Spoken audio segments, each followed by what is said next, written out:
kay Bebeng, ang aming matapang at matatag.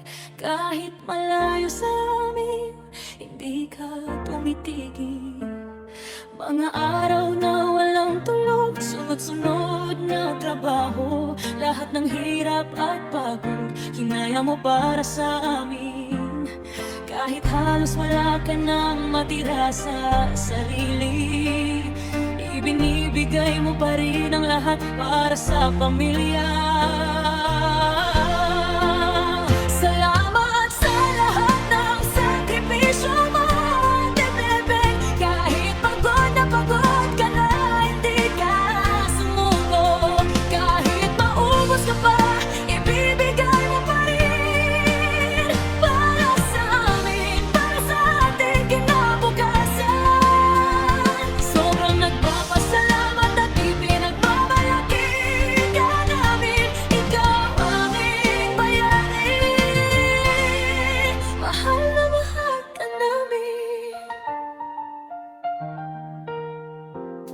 Iniwan mo ang sarili mong kaginhawaan para ibigay ang kailangan naming lahat.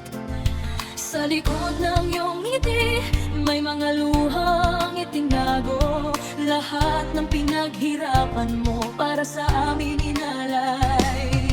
Hindi mo inisip ang sarili mong kapakanan, basta't sigurado kang maayos kaming lahat. Salamat sa lahat ng sakripisyo mo, Ate Bebeng. Kahit pagod na pagod ka na, hindi ka sumuko. Kahit maubos ka pa, ibibigay mo pa rin para sa amin, para sa ating kinabukasan. Sobrang nagpapasalamat at ipinagmamalaki ka namin. Ikaw ang aming bayani, mahal na mahal ka namin. Ikaw ang sandigan namin sa lahat ng oras. Kahit gaano ka pa kalayo, mahalaga ka.